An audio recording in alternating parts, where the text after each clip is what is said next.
The kids will open up to you when they know that they're being loved and connected. Yeah. Yeah. Mhm. Mm.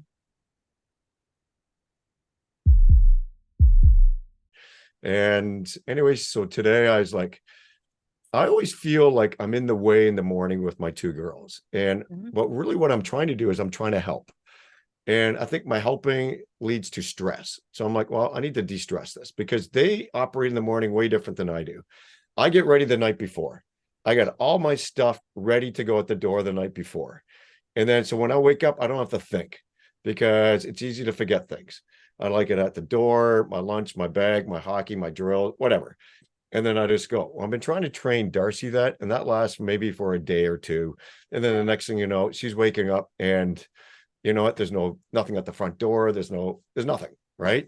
And so I thought, well, I've been trying this for a long time, and I said, I guess got to change it. How about if I get up the normal time, which is about 5:45, 6 o'clock. That's what time I get up, and go down, clean the kitchen, have your lemon water, and then take the dog for a walk right away. So I was out by 6:30 with the dog, and we went for about a 50-minute walk, which is great for both of us.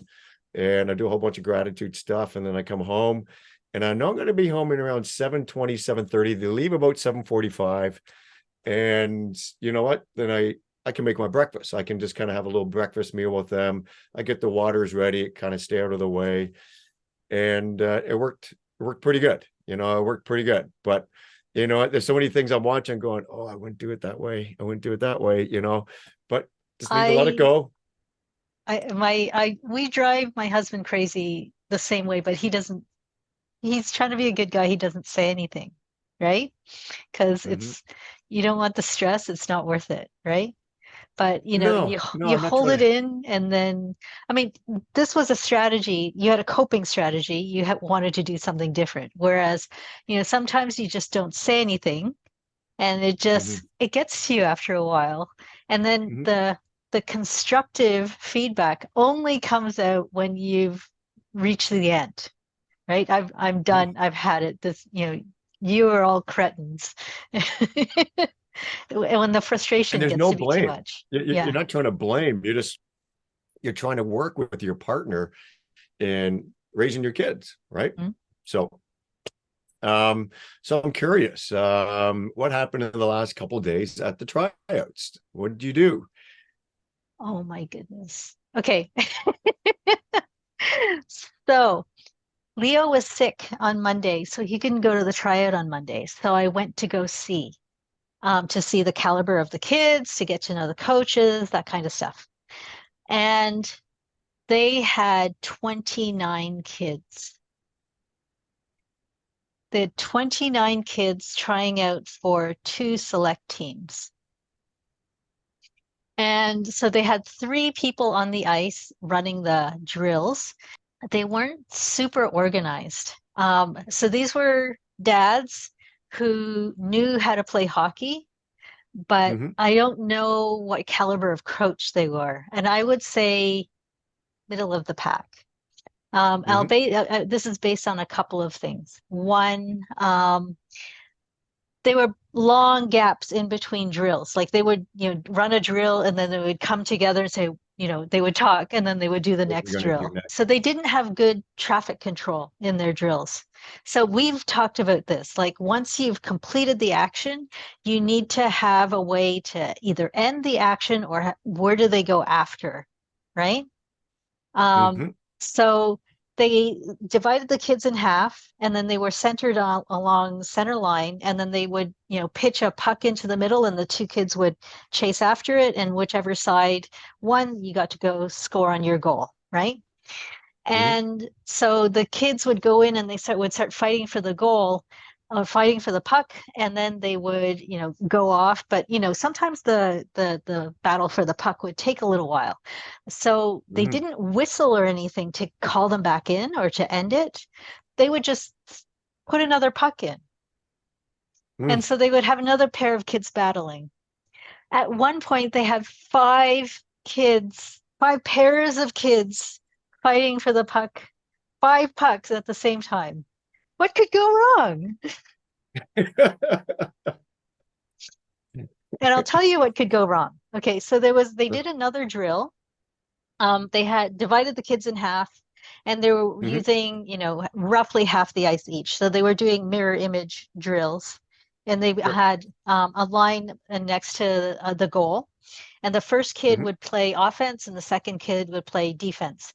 Hmm. Kid playing offense would skate around center ice, and then, Hmm. or sorry, say the center circle, and then the kid playing defense would chase them. But when they got around the blue line, they had to do a pivot and then skate backwards and kind of stop them, right? Defend against them, do the Hmm. poke check, push them off to the side, whatever you do as D. Hmm. Right. Now, there's some overlap between the two sides, right? So you've got Hmm. these people skating around the red line or rating the center circle, and then you got the other side skating around center circle. What could go wrong?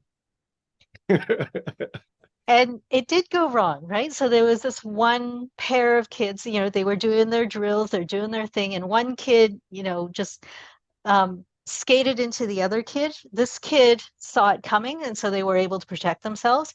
This kid Hmm. didn't see it coming, and he just completely wiped out on the ice, and he was lying on the ice. And when they collided, the entire arena went, "Oh!"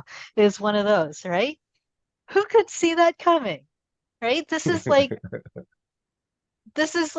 after the drills. This is when happens when you go from drills to practices, right? It's not just Hmm. the one drill.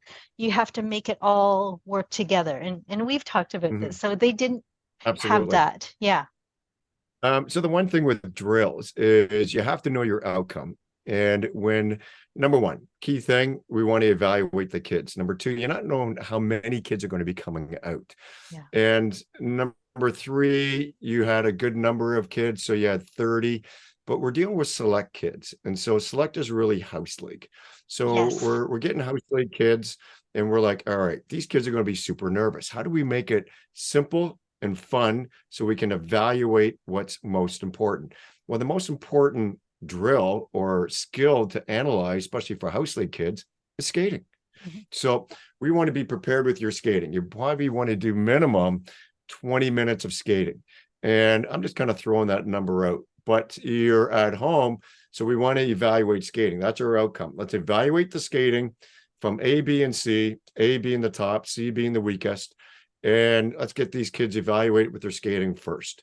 And even with the skating, you can throw in some puck skills, Yeah. just them skating up and down with the pucks, whether they can handle the puck skating forwards or backwards, can they crossovers, backwards crossovers, and then you can keep it really simple. And what we want to do is be able to compare all of them together, apples to apples.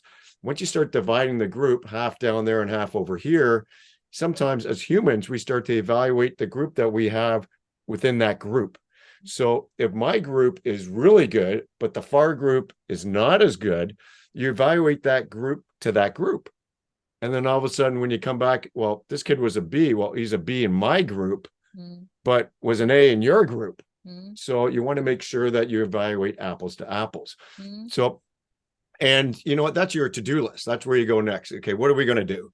Yeah. And so even if you're an inexperienced coach, you're like, okay, we're going to be organized. Let's have 4 lines because we can't have 8 kids skating at once all the way down. If you ever been as an evaluator, it's too Yeah. many people. Yeah. It's too many people going up and down the ice. You're like, I Yeah. can't evaluate. I'm trying to find the kid on my sheet. Oh, that number one is not very good. And by the time you look back up, there's another group going. Oh shoot, and you're back and forth. Yeah. So now as a coach, if you've been an evaluator, that we send the kids. It looks like it takes a longer time, but we're evaluating properly. By the time the kids in front get to center ice, then you blow the whistle. It's Yeah. not tweet, tweet, tweet, tweet, tweet, tweet, tweet, Yep. and they all skate down like a herd of elephants, right? Yep. So, Yep. mm-hmm, This mm-hmm. all makes sense. Yeah. So And then what based on, happens is that you, as coaches or as parents, are actually evaluating what these coaches are doing. If you're seeing drills where kids are running into each other, all right, well, this kind of is telling me what the coaches are going to be like for the season. so we're not going to go to the second tryout for that team. Okay. There you go. I mean, There you go. yeah, I learned something. I mean, I went to single A tryouts last week, and the complexity of the drills there were amazing. And Hmm. and Leo, my son, he, the first time he did it, he was terrible. By the second, third time, he was getting it. And it's like, Mm. good job. I mean, I was Hmm. really, he's a house league kid. He hasn't played select.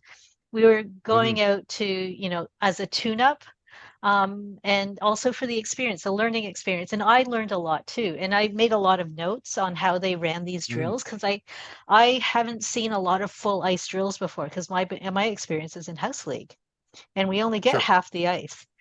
So I learned about how to run things on a full ice, and I wrote down all of the drills, like when I come to the hockey extreme Yes. sessions, Yes. and I Yes. learned from Yes. that. And I came up with a plan for our tryout that we're doing tonight. And then I went to the select tryout, and it was like, oh, this is house league.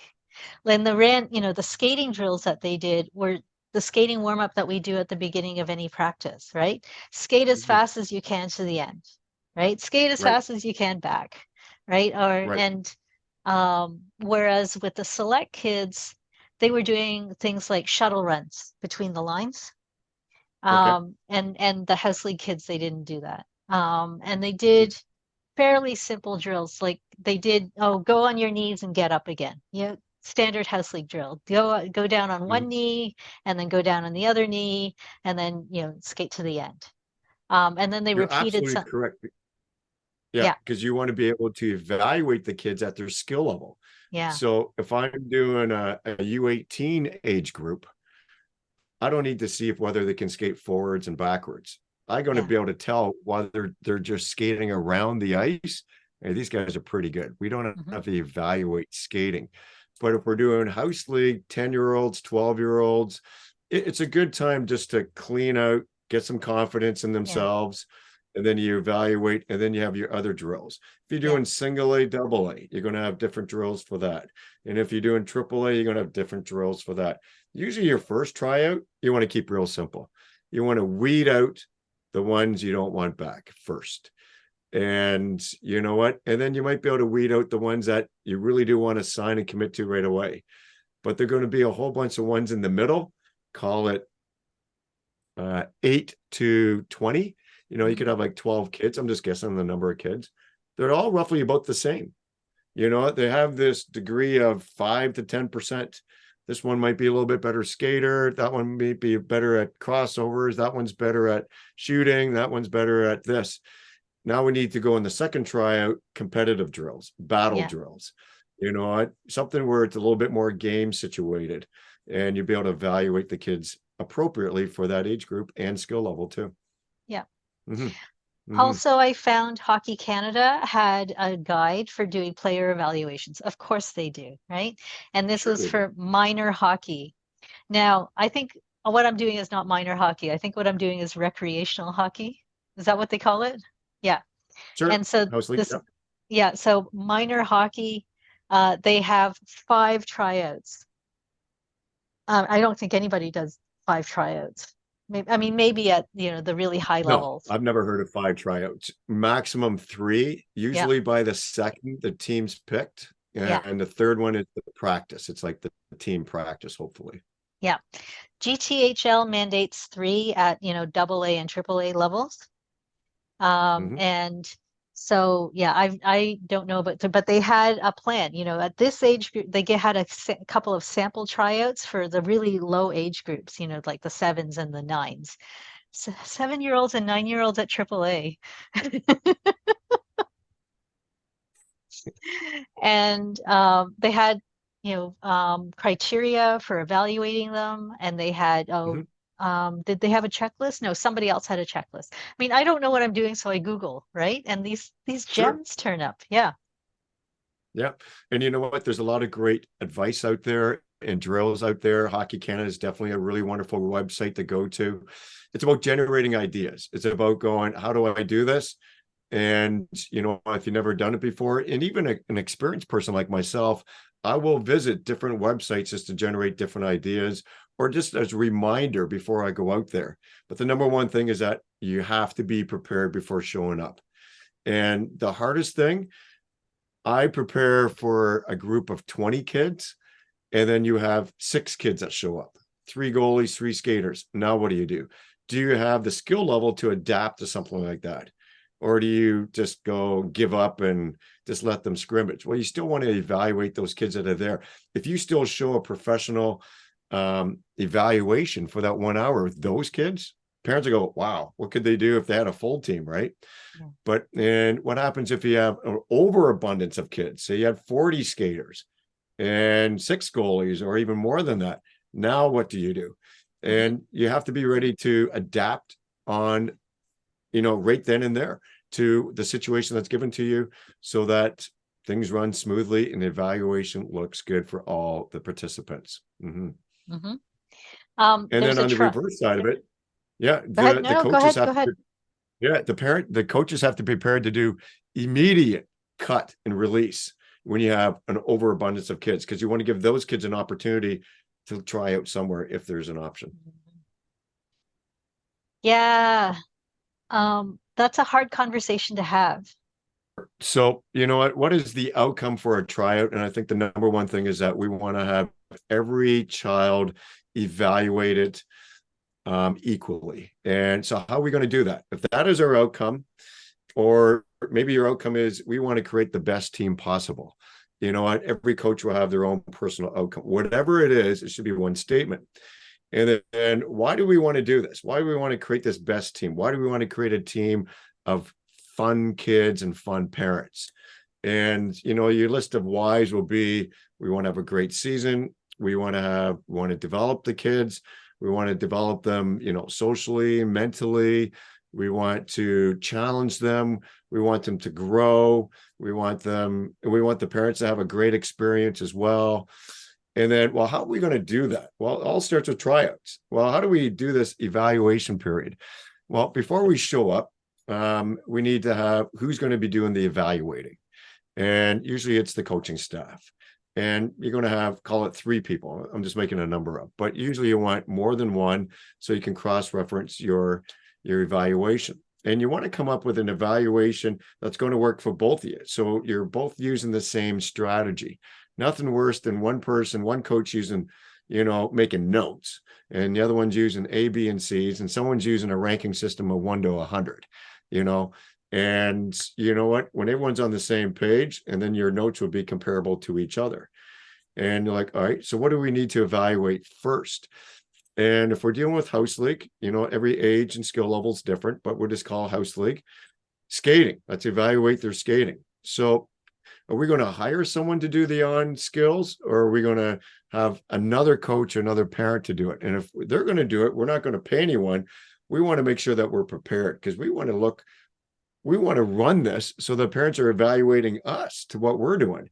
If we're doing a crap job, why would I want to come to my team? I want to showcase a great team. So we need pucks, we need pylons, we need a whiteboard, and we want to keep the drills simple, because we know the kids are going to be anxious. We know they're going to be kind of like nervous.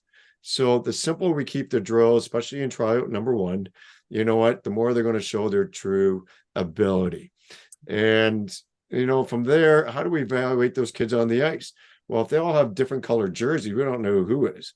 Putting a little sticker on their forehead, well, I need glasses just to see my notes. There ain't no way I'm going to see that sticker. You know what? I need something big and simple, right? A number on the front, a number on the back. And if you do want to have a scrimmage at the end, make sure you divide the kids equally between, I'll just call it black and white, gold and blue, whatever, so that you have equal number of kids on each bench.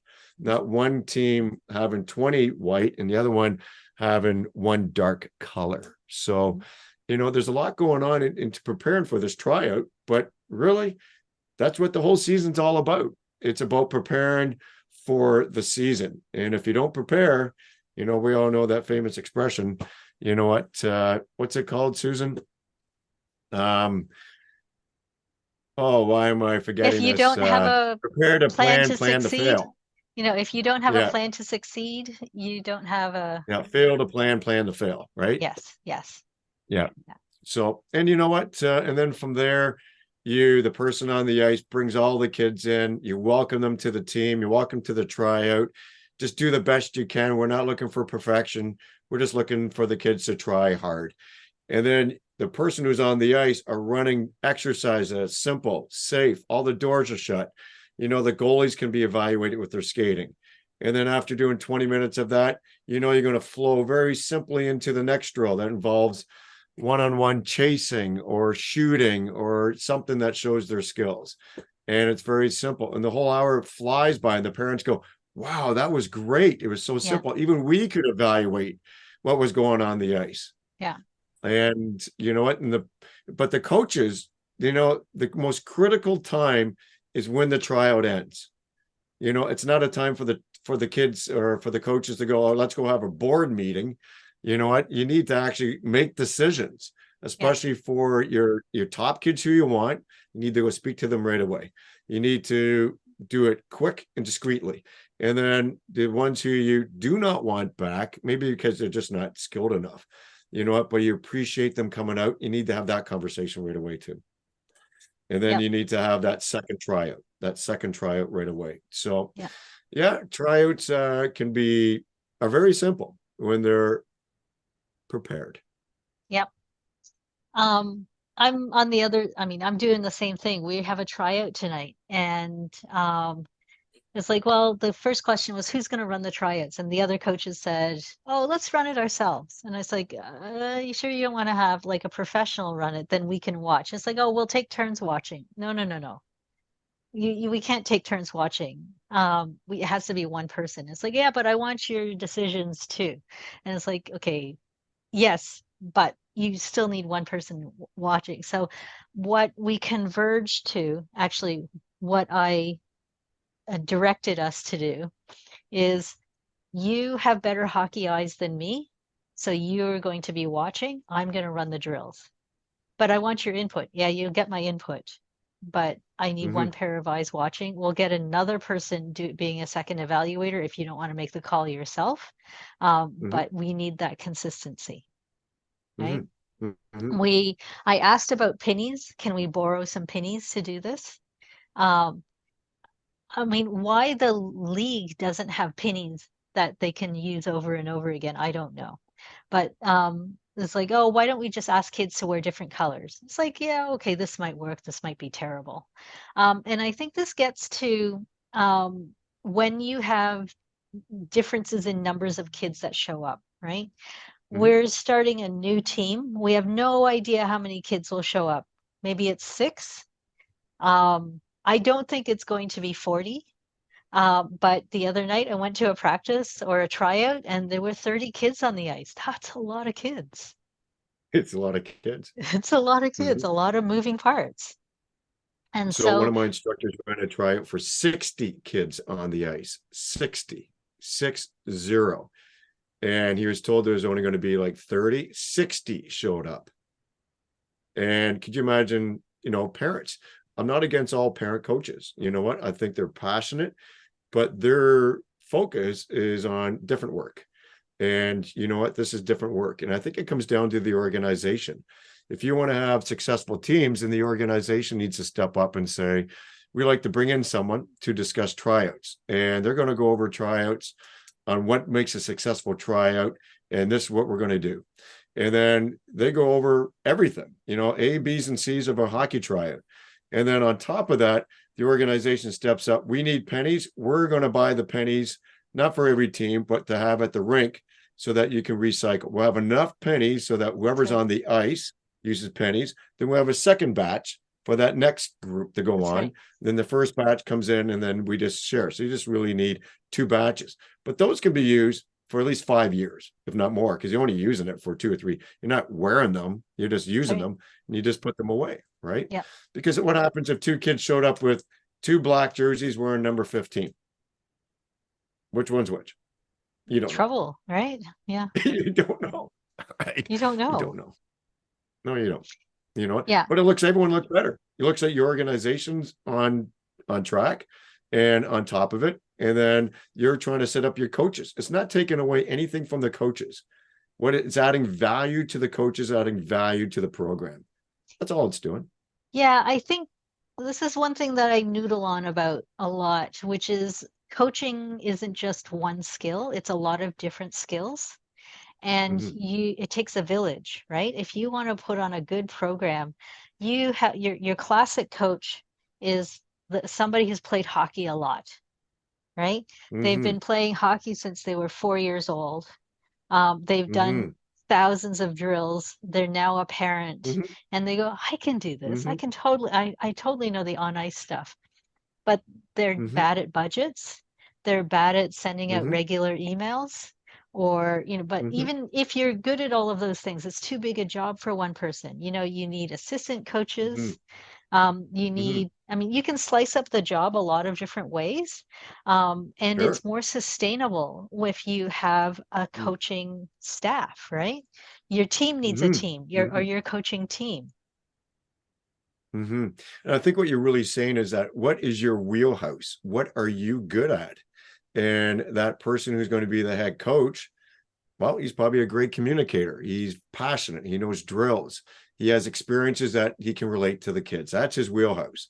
And then you're talking about management, the treasurer, someone who's booking ice, calling this, calling that, talking to the parents, about budgets and all that. You need someone else who likes to do that. And and then for a tryout evaluation, if you want to bring in someone only for a tryout, it sets little money, to make you look good.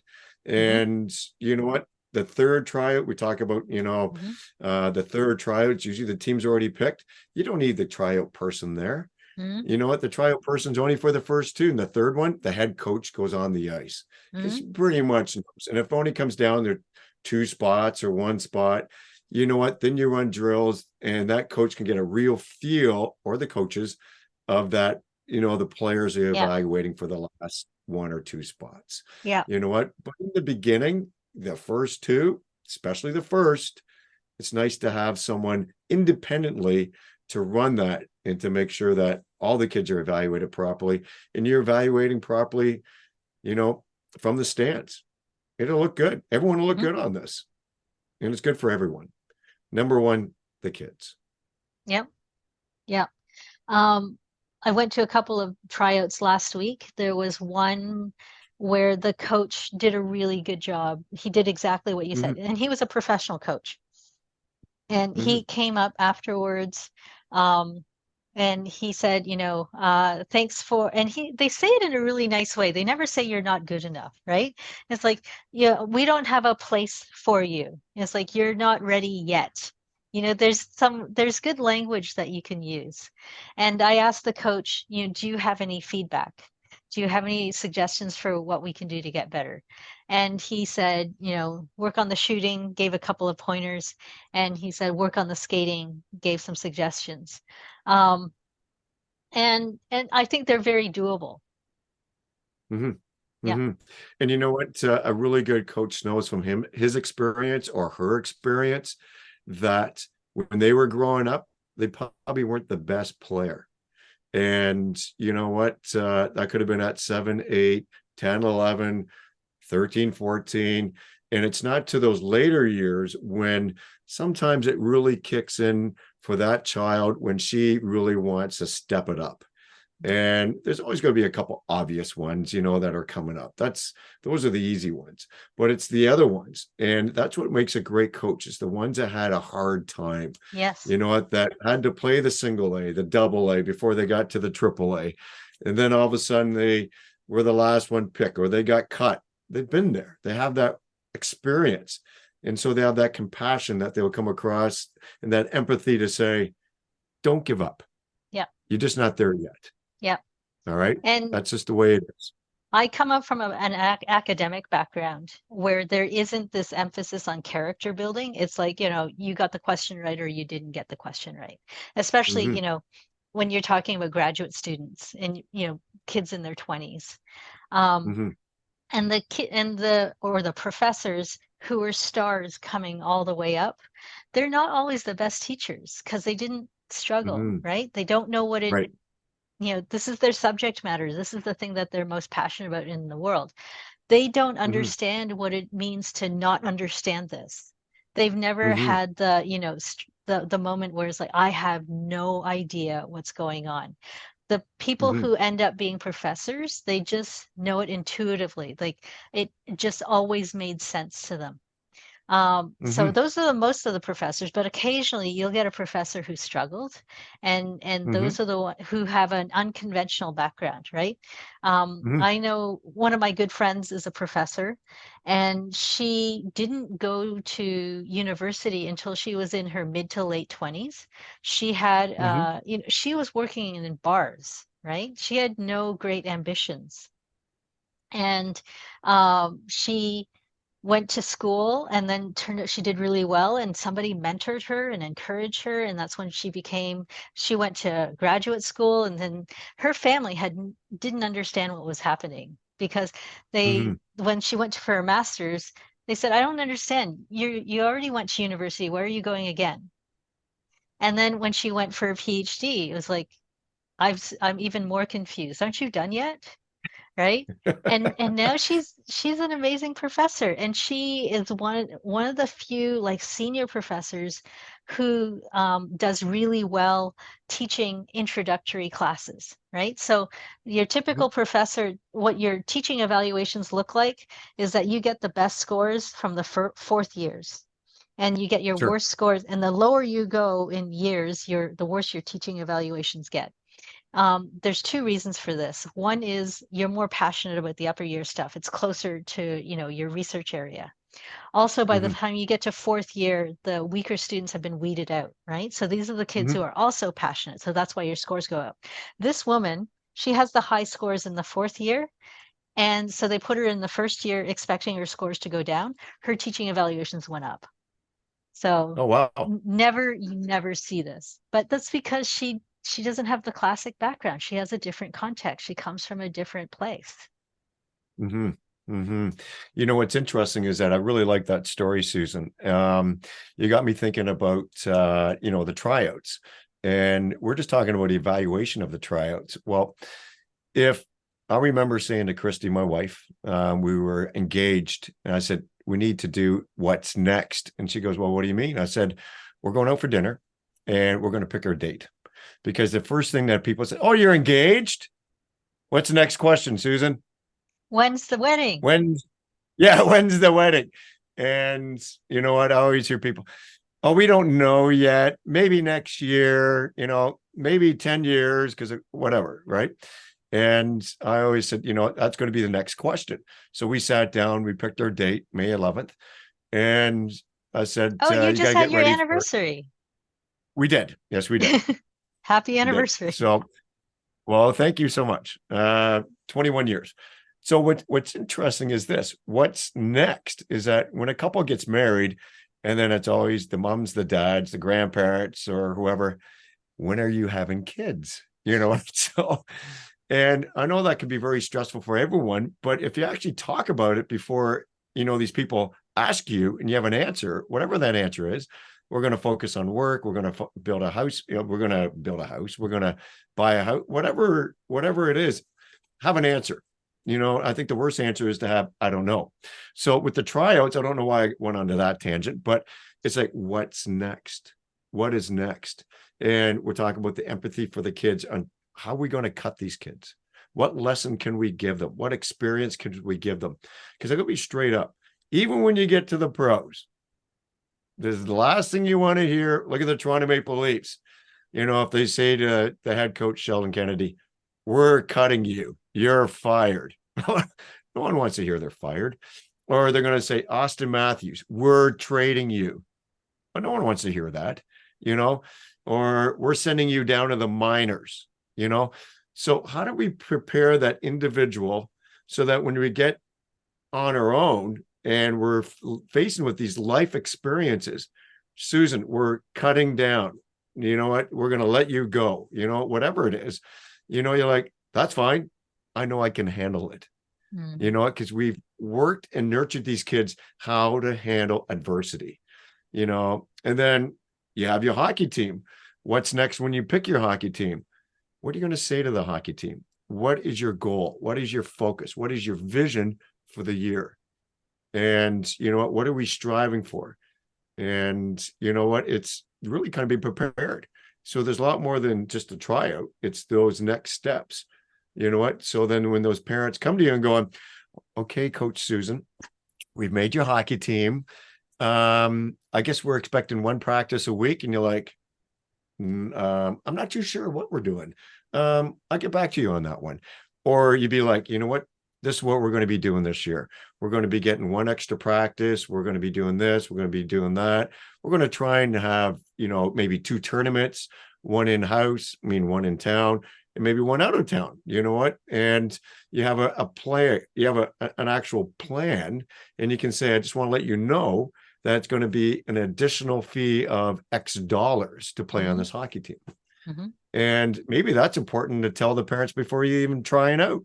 Because some Mm-hmm. parents be like, we go skiing every weekend. Not for us. We're out of here. Yeah. We Yeah. just we wanted to play better hockey, not sign up for world dominance of hockey, or whatever it is. And then some other parents are like, that's all you have? I want to skate 10 times a week, so you know, it's both that preparation. So anyways, that's what kind of popped in my mind when you were talking there. Mm-hmm. So yeah. Mm-hmm. Mm-hmm. Yeah, and that has to do with alignment, right? You're talking about what do people, and that's what we're going through with our team that we're trying to stand up, right? So it's Mm-hmm. a brand new select team, so there are no incumbents. Greenfield, anybody who shows up has a chance of getting on, which is never the case, right? So Right. we're going to have kids who are coming up from house league who've never played select before, right? Mm-hmm. And the expectations of those parents are, or even the kids, it's very different from kids who are coming down from single A, right? They've done single A for years. The kids are, you know, this I think is a really interesting year, the U14, U15 year. There's a lot of things going on. Um, Mm-hmm. and so they're coming down because they're fed up with hockey or they despise hockey or what, they've had enough or their kids are getting more physical in single A or the play is getting more physical. I know body checking is still not allowed, but the Right. kids, the size difference between some of the kids who've had their growth spurt versus who haven't is Mm-hmm. more pronounced. And so I think Mm-hmm. those all feed into a lot of movement in this U14, U15 years. And so the single A player coming down has been doing, I don't know, 6 times a week, right? Three Yep. practices, 2 or 3 games, up to 6 times a week, at least 4 times a week. And they're Mm-hmm. coming down and they go, oh, one practice, one game. I Right. think I want a little more. Right. Right. And you know what? When you get the kids that are entering high school, and you know what? I think grade nine is one thing, but the grade 11 to grade 12, you'll see a lot of kids make a decision who are playing A and double A, potentially may come back to select. You know Mm, what? Maybe to play with their friends before going off to university.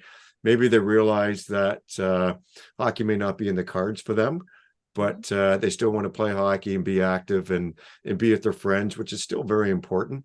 mhm, And prepare, maybe have better grades as they move forward. Because what we know with the GTHL setting up their schedules, those kids that are playing in grade 11 and grade 12, the games are late.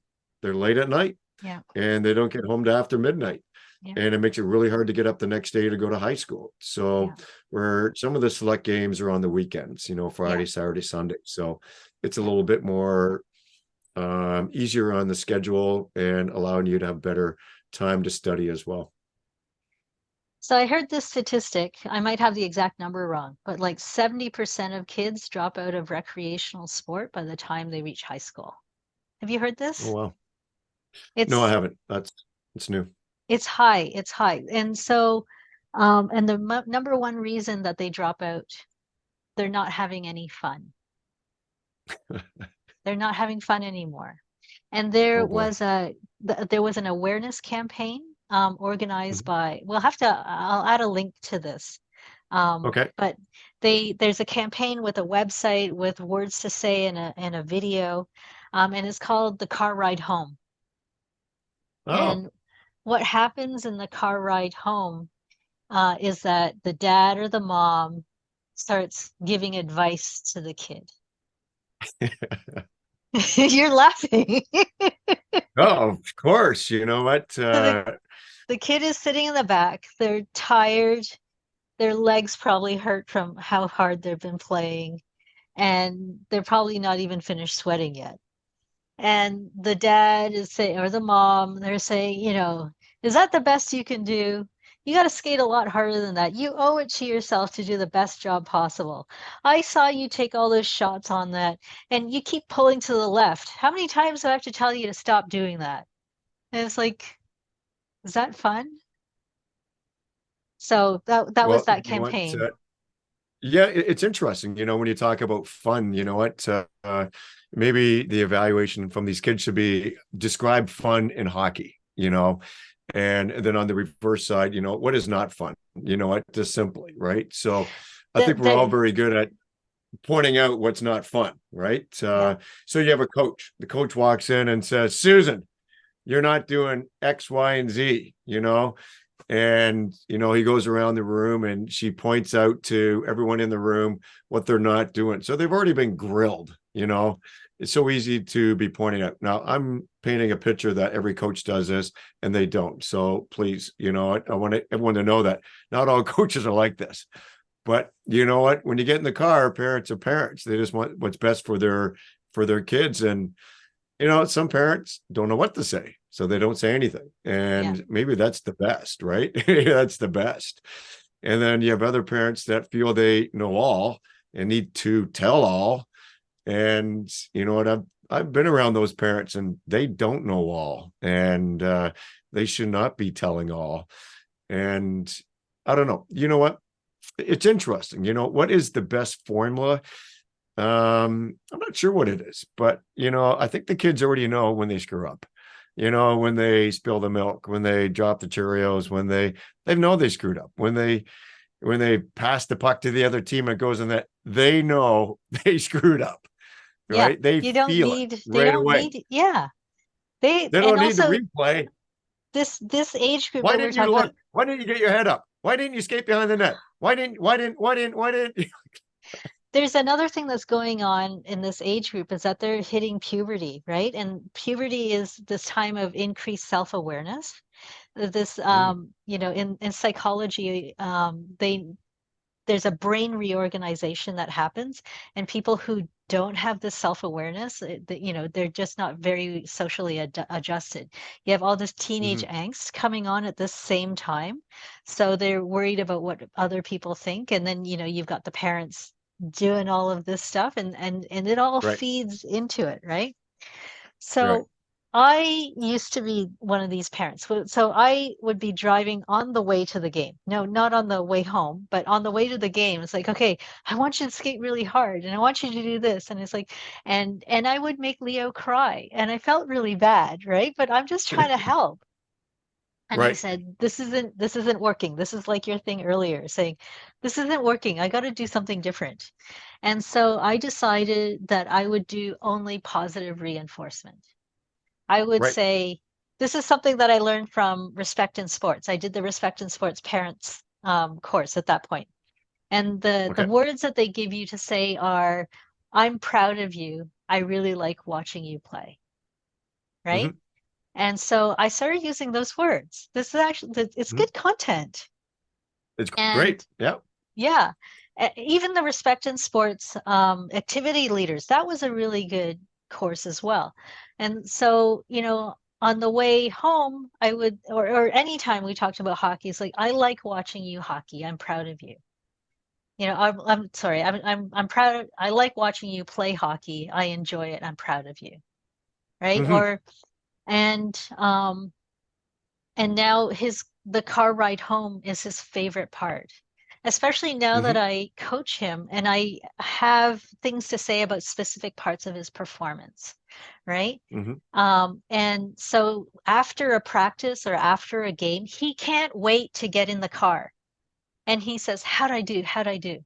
And I'll tell him, oh, remember that time, we're in the second period and you were down at the boards and you were fighting for that puck. You were in there for a good 30 seconds. I was so proud of you. You didn't give up. You just kept going after it. You started at one end of the boards and you went into the other, and you really fought for that puck. Or Hmm. there'd be other, and this Yeah, other thing that you absolutely. did, that was awesome. And he'll ask me like 3 times in the car ride home. It's like, how'd I do? And I'll tell him, right? I'll tell him what I just said. And they'll ask me Sure. again, how'd I do? It's like, oh, I'm so proud of you. You were so fast when you chased down that guy. And then he'll ask me again, like a third time, and I'll tell him the same thing again. And it's like rain for plants, right? It's Hmm. like oxygen. It's like he lives for this. Some kids, they don't need, I think every kid needs it, but some kids really need it, right? Hmm. Hmm. That he just thrives on this. And I think that's made a big difference in how much he enjoys hockey. And that's a lot of his drive for how much hockey he wants comes from him, right? Right. He wants to be on select, so we're gonna go do select, and we'll Hmm. see where that leads. And he's a late bloomer, right? He didn't want to play Sure. select when he was 7. He wants to play select now, and I think it's related to this. It's related to the positive reinforcement. It's also related to how much I'm involved in the hockey. Hmm. Hmm. And you know what? I really like that story, Susan. The kids will open up to you when they know that they're being loved and connected. Humans want connection. And I think that's just really very simple. But think about it. If your dad or your mom or anyone yells at you, how much are you going to open up to that person? On the reverse, you won't. You go to the games. We all go to the games because we love watching. If you didn't love watching, you wouldn't show up. That's very simple. So with my daughter, I've really had to learn this because I cast a little bit of a shadow, because hockey is my not only the game I played and but also that's what I do for a living. So, and I said, I say to Darcy, I love watching you play. Just go out there and have fun. That's all I say to her. In the car ride there, I have to hold myself back because I got a million things I want her to know so she can be successful on that ice. And I think all parents are the same way, right? But I just say, honey, I love you. I love watching you play. You just go out there and just work your hardest. And I said, would you like a super power pill, to make you skate faster? And I give her this chocolate almond. And so the next time she jumps in the car, she gets so excited. Hey, Dad, I need a super power pill, So she looks forward to this chocolate almond. And then after the game, she don't give a rat's ass about her dad. It's all about her friends, running around the rink and playing all that. And she's always sad when we got to go. And when we get in the car, especially after a game, she goes, are we going to get a sundae? Because I always buy her sundae afterwards. Right. But what's interesting is that when I keep saying to her, I love watching you play, and then she will open up more knowing that I'm connected to her rather than me saying, Gino, you should have done this, this, this, and this. Oh, she's just going to clam up in the back and watch her iPad Mhm. because I want her to open up. I want her to know that she's in a safe place to talk about her hockey. Mhm. And the best person to talk to, or one of the best people to talk to, is the parent. And because you can go back and forth on what they feel and what you saw. Yeah. You know what? Because maybe there was no way out. Maybe there is no other option that you had in that play or whatever. Or that other player was just so freaking good that, there's not much you could have done in that Mhm. situation. Mhm. And you know what? I think that conversation opens up a lot easier when you start with anything of endearment of, I love watching you play. Mhm. And you just got to bite your tongue and wait sometimes. That's the hard part. That's That's the right. hard part. My dad was unique. It wasn't until after university or during university, I said to him, you never taught me anything growing up. And what was interesting is that he got another parent on the team to buddy buddy with me. And he'd tell that parent, can you tell Dave to skate more with the puck? Can you tell Dave more to shoot more? Can you tell Dave to do this? And then this buddy parent used to, hey, Troms, you made me feel really good all the time. You got all this skill and speed. You got to use it, man. You know how you skate around? Don't get so close. You know what? Do this, this, and this. Is really my dad talking. That's amazing. Oh That's man, amazing. just it chokes me up a little bit only because he's not here today to watch Yeah. Darcy play. But yeah, But this is where we started this conversation, right? right. Where we as parents or as partners, we don't say Yes. things. And sometimes in the beginning, sometimes it's bad that we don't say things, but sometimes it's okay that we don't say things. That's right. That's right. So, Because it does come. Yep. so John Gottman, who is a famous relationship researcher, Mm. he says that relationships that are successful allow people to pull back in this way. Like, Ah. relationships that aren't successful, they'll fight till every last detail is sorted out. It's like, this thing was wrong. This thing was wrong. And they'll like, really finesse it. You're clear, right? You're just a failure. You left the fruit stickers on the counter, right? Mm-hmm. And Mm-hmm. and that's an unsuccessful relationship. And successful relationships, you give people the opportunity to look away when it's uncomfortable. And when it's Mm-hmm. uncomfortable, you kind of let it go and you back off. Mm-hmm. Mm-hmm. Yep. And it's really hard with your child because you love them and you want to help them and you want to guide them and you want to teach Yeah. them. And sometimes you just need to wait and listen, Yeah. you Yeah. know? Yeah. Yeah. And when they know they're being loved, they'll come, they'll come, but Yeah. you just have to keep saying it all the time, not once. Right. So, Yeah. yeah. Yeah. Mm-hmm. Mm. Good talk, Dave. Wow. Wow. That was amazing. Well, So, choked up. I don't know where to go yeah. from here.